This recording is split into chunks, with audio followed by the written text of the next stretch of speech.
Hello everyone, चलो अब जो मैं पत्ते तोड़ के दिखा रही हूँ, जैसे कड़ी पत्ता तोड़ लिया, साथ में जो मैं पत्ते बेल में से तोड़ के दिखा रही हूँ। ये पहाड़ी पालक है, ये मैंने गमले में लगाया हुआ है और देखो इस तरीके से बहुत फैला हुआ है। बहुत सारा पत्ते इसमें फैल चुके थे इस तरीके से। अब मैंने इनको सारे को पत्ता पत्ता तोड़ के साथ में हरी मिर्च तोड़ने के बाद अब अंदर आके मैं इस तरीके से इनको धो के अच्छी तरह से साफ़ करके इसको साइड में रख दूँगी और इसको कैसे यूज करना है मैं बाद में बताऊँगी। चलो उससे पहले मैं कड़ी के लिए जो आधा किलो के करीब दही जमाया हो उसको भी ये डाल दिया, साथ में 2 चम्मच बेसन के। अब इसको इस तरीके से मिक्स करना है। अगर आप चाहो मिक्सी में मिक्स कर सकते हैं या चाहे आप ब्लेंडर से, जैसे भी आप चाहो इसको अच्छी तरह से मिक्स करना है। थोड़ा सा पानी डालने के बाद इस तरीके से इसको अच्छी तरह से मिला लेना, बेसन को दही को अच्छी तरह से। जब इसका पे बन चुकेगा तो उसके बाद साथ में ही अब मैं तड़का तैयार कर लेती हूँ, जो कि थोड़ा सा हल्का सा तड़का जिसके बीच में मेथी के दाने और अदरक लहसुन का पेस्ट जो कि मैंने ग्राइंड करके रखा हो, इसको अच्छी तरह से भूनने के बाद जब अच्छी तरह से भून जाएगा तो उसके बीच में जो मैंने ये दही के बीच में बेसन मिक्स करा है इसको इस तरीके से डाल दूंगी और अच्छी तरह से इसको चलाते रहेंगे। तब तक चलाते रहेंगे जब तक कि इस कड़ी में बॉयल ना आ जाए, नहीं तो दही फट जाएगा। अब इसको बॉयल आने के बाद इसको जब मैं साइड में रख दूंगी, उसके बाद मैं आपको दिखाऊंगी ये जो मैंने पत्ते लाई थी, जो ये पोई पालक कहते हैं, कोई इसको पहाड़ी पालक कहते हैं, साथ में आलू प्याज। अब इसके साथ मैं आपको बताऊँगी बनाकर ये पकौड़े। अब ये जो पत्ते हैं इनको इस तरीके से बारीक बारीक छोटे छोटे पीसेज में इस तरीके से कट करने के बाद साथ में जो मैंने आलू प्याज भी काट के रखा और हरी मिर्च सबको इसके बीच में मिक्स करके इस तरीके से बनाऊंगी। इसकी और भी बहुत सारी डिशेज बनती हैं, जैसे कि इसको हम पालक जो है इसको हम सांभर के बीच में और सलाद के बीच में भी हम इसको खाते हैं साथ में।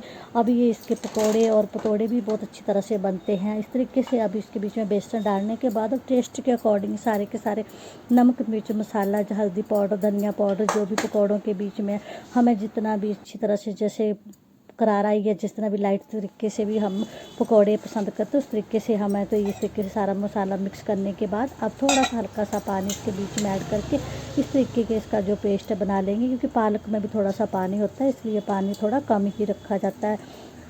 जब अच्छी तरह से मिक्स हो जाए तो इसके इस तरीके से पकौड़े छोटे छोटे पीसेस में देखो फ्राई करके अब मैं दिखा रही हूँ। इस तरीके से बॉल बना के इसको फ्राई करने के बाद इस तरीके से ये देखो ये बनकर तैयार हो चुके। साथ में ये जो कड़ी में बॉयल आया वो साइड में मैंने रखी हुई। अब देखो ये मैं निकाल के दिखा रही हूँ, पकौड़े बनकर तैयार हो चुके हैं। अब साथ में जो ये तेल है इसी के बीच में मैं अब तड़का तैयार करूँगी, जो कि कड़ी के बीच में डाला जाएगा। तेल थोड़ा ज़्यादा इसलिए थोड़ा सा मैंने निकाल लिया। अब बाकी के तेल के बीच में मैं ये देखो जो छोटे पीस में काटा हुआ प्याज इसको भी मैंने इसके बीच में भून लूँगी। अब भूनने के बाद इसके बीच में और सारे के सारे मसाले जैसे टेस्ट के अकॉर्डिंग हम सब जो भी यूज करते हैं वो डालूँगी। अब पहले तो ये देखो जब तक प्याज भून रहा है मैं अब थोड़ा सा ये पकौड़े भी टेस्ट करके दिखाती हूँ किस तरीके से ये बने हैं। ये बहुत ही अच्छी तरह से बन चुके हैं, ये बहुत ही क्रिस्पी बहुत टेस्टी बने हैं। पोई पालक के पकौड़ों के साथ तो कड़ी बहुत टेस्टी बनती है। अब प्याज पकने के बाद अच्छी तरह से जो ब्राउन होगा उसके बीच में सारे के सारे जो भी हम मसाले ऐड करेंगे, थोड़ा सा नमक और ऐड कर लिया इसके बीच में, क्योंकि थोड़ा सा पहले मैंने कड़ी के बीच में डाला था। इसलिए अच्छी तरह से भूनने के बाद अब कड़ी पत्ते के बिना तो कड़ी अधूरी, इसलिए कड़ी पत्ता जो मैं लेके आई थी धो के रखा था उसको भी इसके बीच में डाल दिया। अच्छी तरह से इसको अच्छी तरह से भूनने के बाद इसके बीच में मिक्स करूँगी। उससे पहले जो पकौड़े हैं 2-3 मिनट के लिए पहले इनको भी इसके बीच में कड़ी के बीच में डाल के पकाऊँगी। बाकी चलो रात को चाय के साथ खाएँगे। अब तड़का तैयार हो चुका है, उसको मैंने ऊपर से इस तरीके से डाल दिया। अब देखो उसको ऊपर से डालने के बाद जो कड़ी का कलर फ्लेवर इतनी अच्छी तरह से दिख रहा है, बहुत इस तरीके से टेस्टी बनती है। आपको हमेशा तड़का जो है ऊपर से डालना चाहिए।